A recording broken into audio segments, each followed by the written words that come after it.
नमस्कार मेरे प्यारे दोस्तों, कैसे हैं आप सभी। उम्मीद करती हूँ आप सभी अच्छे होंगे।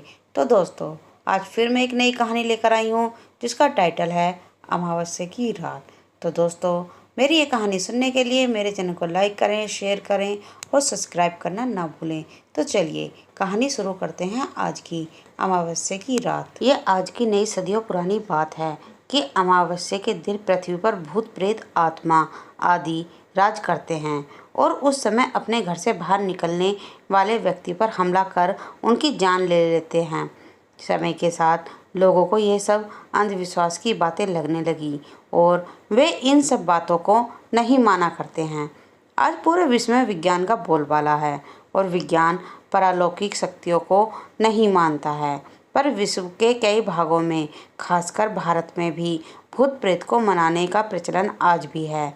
और इसी अंधविश्वास को दूर करने के लिए न्यूज़ रिपोर्टर्स की टीम तैयार हो रही थी, जिसका प्रमुख उद्देश्य पूरे देश में कहीं भी अगर भूत प्रेत की घटना हो तो वहां जाकर सच्चाई का पता लगा सकें।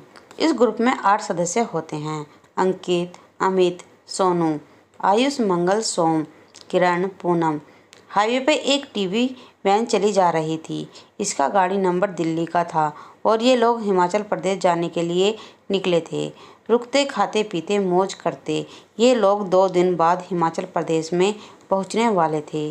गाड़ी अंकित चला रहा था, पर इसका ध्यान पीछे बैठी पूनम पर था। अंकित रह रहकर मिरर में से पूनम को देखे जा रहा था। ऐसा करते वक्त ध्यान दे रहा था कि कोई उसे ऐसा करते देख ना ले।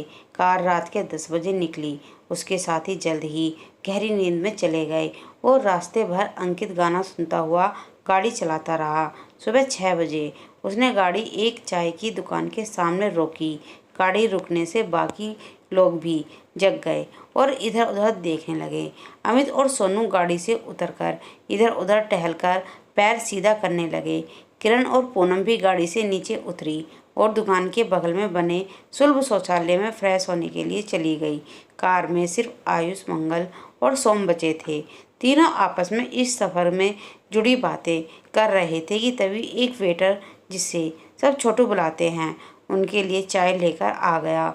उनको चाय देने के बाद छोटू लौट गया और वो लोग भी बाहर निकलकर आसपास का नज़ारा देखने लगे।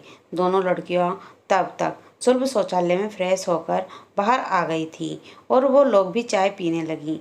कुछ देर तक आपस में बातें करने के बाद सभी वापस गाड़ी में बैठ गए और अब गाड़ी पूनम चलाने लगी। अभी के लिए इनकी मंजिल एक मेला था जो आज यहीं से 120 किलोमीटर आगे लगा हुआ था। 2 दिन तक चलने वाले मेले का आज ये दूसरा दिन था और इन लोगों ने वहां पहुंचकर उसका लाइव टेलीकास्ट करना था। दोपहर 1 बजे तक वहां पहुंचकर इन लोगों ने अपना ताम झाम तैयार किया और शूटिंग शुरू कर दी। इनकी शूटिंग शाम होने तक चलती रही। जैसे तैसे शाम के 8 बजे ये लोग खाली हुए और पास के ही ढाबा में बैठकर खाना खाने लगे और आपस में हिमाचल प्रदेश के उस गांव प्रीतमपुर के बारे में बात करने लगे। उनकी बात उनके बगल में एक बुजुर्ग भी सुन लेते हैं और उन्हें वहां जाने से मना करने लगते हैं, पर उनकी बात सुन ये लोग और भी जोश में आ जाते हैं और वहां जाने के लिए रात में फिर निकल पड़ते हैं। पूरी रात गाड़ी आयुष चलाता रहा और अगली सुबह एक गांव में जाकर गाड़ी को रोका। इस गाने से हिमाचल प्रदेश की सीमा सिर्फ 80 किलोमीटर थी और उस गांव की दूरी 90 किलोमीटर। आयुष और रिपोर्टर साथियों को यकीन ही नहीं हुआ कि वे इतनी जल्दी गांव कैसे पहुंच गए। आयुष ने रात में बहुत तेज गाड़ी चलाई हो ऐसा मानना था। वे उसे डांटने लगे और आयुष को खुद नहीं पता वो इतनी जल्दी कैसे पहुंच गया। इनकी बातों को गांव वाले भी सुन लेते हैं और वो भी जाने से रोकने का प्रयास करते हैं। सब उस जगह को श्रापित बता रहे थे। उनकी बातें सुनकर रिपोर्टर्स को यकीन हो गया कि वो सही रास्ते पे हैं। नाश्ता कर और खाना पैक करवा, वे लोग आगे के गांव के लिए निकल गए। करीब 3 घंटे में उनकी कार प्रतिमापुर के सीमा में प्रवेश हो गई थी। अब उन्हें कैसे भी करके गांव वालों को खोजना था ताकि इस बारे में थोड़ी सी पूछताछ कर सकें, पर सबको चारों तरफ सिर्फ खेत ही खेत दिख रहे थे। उन्हें कोई घर नहीं दिख रहा था। करीब 1 किलोमीटर आगे जाने पर उन्हें कुछ घर दिखने लगे। मंगल ने गाड़ी रोककर लोगों को खोजने का प्रयास किया। उसे थोड़ी ही दूरी पर एक घर के बाहर बच्ची खेलती हुई दिखी। सब लोग उसके पास पहुंचे और उसके परिवार के बारे में जानने का प्रयास किया, पर लड़की इतने सारे अजनबियों को देखकर डर गई और घर के अंदर भाग गई। थोड़ी देर में वो लड़की अपने पेरेंट्स को लेकर बाहर आई। बहुत खुश हुए और इस गांव से जुड़ी कहानियों के बारे में जानने का उस लड़की के पिता ने पहले तो मना किया, पर सभी रिपोर्टर के द्वारा कई बार रिक्वेस्ट करने पर मान गए। उनका नाम शिवपाल था और वो इसी गांव में पैदा हुए हैं और हर साल अमावस्या पर एक घटना होते हुए देखते हैं। यहाँ अचानक कहीं से शैतान का आगमन हो जाता है और वो लोगों को सिर्फ तड़पाते हैं, मारते नहीं, जैसे वो कोई खेलने की चीज़ है। ये सुनकर रिपोर्टर दंग रह गए। उन्होंने भले ही सारी बातें कैमरे में रिकॉर्ड कर ली हों, पर उन्हें यकीन नहीं हो रहा था। उन्होंने रात रुक कर खुद देखने का फैसला किया। गांव वालों के मना करने के बावजूद सभी रिपोर्टर गांव के अंदर ही रुके और आज की रात अमावस्या होने के कारण सभी ने जाकर उस चीज़ को रिकॉर्ड करने का प्लान बनाया। उन्हें बगल में ही घर मिल गया। उनकी छत पर 2 लोग छुप गए और लोग कार में ही थे। रात के ठीक 10 बजे अचानक आसमान में काले बादल आ गए और उनके आते ही पूरे गांव में तेज हवाएं चलने लगी। चमगादड़ और बिल्ली की आवाज़ रह रहकर आने लगी। कुछ ही देर में गांव में धुंध का पहरा हो गया और सभी पक्षी और जानवर एकदम शांत हो गए। हवाएं भी शांत हो गई। धमधम की आवाज़ के साथ गांव के मुख्य गेट पर अचानक कोई आ धमका था। धुंध धीरे धीरे हटने लगी और जो नज़ारा दिखा वो इन रिपोर्टर्स की सांस अटकाने के लिए काफ़ी था। हाथ में बहुत बड़े आकार का मुग्दल लिए वो 10 बहुत बड़े आकार के मुंह से हल्की हल्की आग उगलते हुए शैतान खड़े थे। करीब 20 फीट लंबे और 6 फीट चौड़े शैतान ऐसे प्रकट हुए जैसे धुंध से ही जन्मे हों। वे धीरे धीरे कदम से कदम मिलाते हुए गांव में दाखिल हुए। गांव के अंदर आकर सभी रुक गए। उनमें से जो सबसे आगे चल रहा था वो उनका बॉस लग रहा था। सबसे आगे खड़े शैतान ने अपना दायां हाथ ऊपर उठाया और उसके पीछे खड़े साथियों ने शरीर मचाते हुए इधर उधर अजीब सी हंसी निकालते हुए दौड़ने लगे। उनकी हंसी में अजीब सा वहसीपन था और वे इधर उधर दौड़ गांव के अंदर मौजूद हर घर में घुसकर लोगों को जबरदस्ती खींच खींच कर बाहर निकाल रहे थे।